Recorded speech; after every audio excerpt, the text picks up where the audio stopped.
Sir, നമ്മളെ എല്ലാവരെയും വിസ്മയിപ്പിച്ച ഒരു പ്രധാനമന്ത്രിയാണ് കടന്നുപോയത്.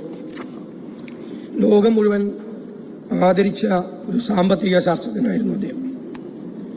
നമുക്കറിയാം, ധനകാര്യമന്ത്രിയായി പിന്നീട് 10 വർഷം ഇന്ത്യയുടെ പ്രധാനമന്ത്രിയായ സമയത്താണ് രാജ്യത്ത് അതുവരെ നിലനിന്നിരുന്ന സാമ്പത്തിക രീതികൾക്ക് മാറ്റമുണ്ടാക്കിക്കൊണ്ട് എക്കണോമിക് റീഫോംസ്, സാമ്പത്തിക പരിഷ്കാരങ്ങൾ അദ്ദേഹം ഇന്ത്യയിൽ നടപ്പിലാക്കിയത്. കുറേ വിമർശനങ്ങളുണ്ടായി. കാരണം അതുവരെ സഞ്ചരിച്ചിരുന്ന പാതയിൽ നിന്നും വ്യത്യസ്തമായൊരു പാതയിലേക്കാണ് മാറിയത്. ലോകം മുഴുവൻ മാറിക്കൊണ്ടിരിക്കുകയായി.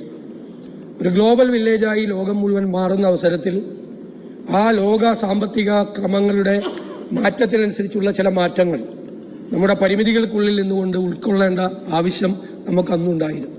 എല്ലാ വെല്ലുവിളികളെയും നേരിട്ടുകൊണ്ടാണ് അദ്ദേഹം ആ സാമ്പത്തിക പരിഷ്കാരങ്ങൾ നമ്മുടെ രാജ്യത്ത് നടപ്പിലാക്കിയത്. സർ, ആ സാമ്പത്തിക പരിഷ്കാരങ്ങൾ നടപ്പിലാക്കിയപ്പോൾ നമ്മുടെ ഖജനാവ് നിറഞ്ഞു. നമ്മുടെ എക്സൈസ് ഡ്യൂട്ടി 150% വർദ്ധിച്ചു. നമ്മുടെ കസ്റ്റംസ് ഡ്യൂട്ടി വർദ്ധിച്ചു. നമ്മുടെ നികുതി വരുമാനം മൊത്തമായി വർദ്ധിച്ചു. രാജ്യത്ത് ധനമുണ്ടായി. രാജ്യത്ത് പുതിയ തൊഴിലവസരങ്ങൾ സൃഷ്ടിക്കപ്പെട്ടു. ഒരുപാട് അതുവരെ ഇല്ലാതിരുന്നു. ഏറ്റവും പ്രധാനപ്പെട്ട ചോദ്യം, ഖജനാവ് നിറഞ്ഞപ്പോൾ ആ പണം എന്ത് ചെയ്തു എന്നതാണ് ഏറ്റവും പ്രധാനപ്പെട്ട ചോദ്യം. അവിടെയാണ് ഡോക്ടർ മൻമോഹൻ സിംഗ് സമ്പത്തിന്റെ നീതിപൂർവമായ പുനർവിതരണം എന്നുള്ള തത്വം അദ്ദേഹം മുൻകൈയെടുത്ത് നടപ്പാക്കിയത്. Redistribution of wealth, equitable redistribution of wealth.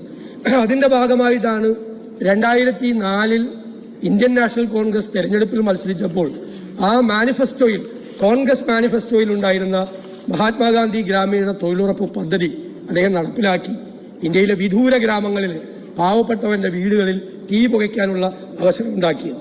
Sir, ആ പണം അതിനുവേണ്ടി മാത്രമല്ല, നാഷണൽ റൂറൽ ഹെൽത്ത് പ്രോഗ്രാം, ഇന്ത്യയിലെ വിദൂര ഗ്രാമങ്ങളിൽ ആശുപത്രികൾ, ചികിത്സാ സൗകര്യങ്ങൾ തുടങ്ങി.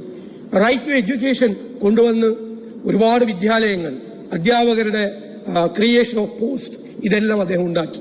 കാർഷിക മേഖല പ്രതിസന്ധി നേരിട്ടപ്പോൾ 72,000 കോടി രൂപ കാർഷിക കടം എഴുതിത്തള്ളി വിപ്ലവകരമായ ഒരു തീരുമാനം അദ്ദേഹം എല്ലാം എടുത്തു. റൈറ്റ് ടു ഇൻഫർമേഷൻ ആക്ട് കൊണ്ടുവന്ന് ജനാധിപത്യത്തിന്റെ ആ മഹത്വം ഒന്നുകൂടി അദ്ദേഹം ഉയർത്തിപ്പിടിച്ചു. നമുക്കറിയാം, അദ്ദേഹം ഈ 2008 ഗ്ലോബൽ റിസഷൻ ഉണ്ടായപ്പോൾ ലോകം മുഴുവൻ തകർന്ന് തരിപ്പണമായി. ലോകത്തിലെ വലിയ സാമ്പത്തികമായി മുന്നോക്കം നിൽക്കുന്ന രാജ്യങ്ങളെല്ലാം തകർന്നു തരിപ്പണമായ ഘട്ടത്തിൽ അടിപതറാതെ ലോകത്തെ ഏറ്റവും മനോഹരമായി ഈ ഗ്ലോബൽ റിസഷനെ നേരിട്ട ലോകത്തിലെ 1ാമത്തെ രാജ്യം ഇന്ത്യയായിരുന്നു. ഡോക്ടർ മൻമോഹൻ സിംഗ് ആയിരുന്നു. G20 രാജ്യങ്ങളുടെ യോഗത്തിൽ വെച്ച് അമേരിക്കൻ പ്രസിഡന്റും ബ്രിട്ടീഷ് പ്രധാനമന്ത്രിയും ഓസ്ട്രേലിയൻ പ്രധാനമന്ത്രി അടക്കമുള്ള ആളുകളാണ് ഡോക്ടർ മൻമോഹൻ സിംഗിനെ അഭിനന്ദിച്ചുകൊണ്ട് സംസാരിച്ചത്. ആ ഗ്ലോബൽ റിസഷനെ ഏറ്റവും ബുദ്ധിപൂർവ്വം മറികടന്ന 1ാമത്തെ രാജ്യമാക്കി അദ്ദേഹം ഇന്ത്യയെ മാറ്റി.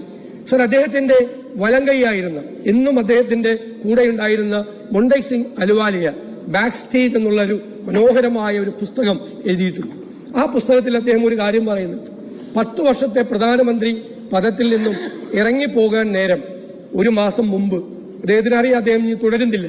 അദ്ദേഹം മൊണ്ടേക് സിംഗിനെ വിളിച്ചു പറഞ്ഞു, നമ്മൾ ഒരുപാട് കാര്യങ്ങൾ ചെയ്തു, പക്ഷെ കുറെ കാര്യങ്ങൾ നമുക്ക് പൂർത്തിയാക്കാൻ കഴിഞ്ഞില്ല.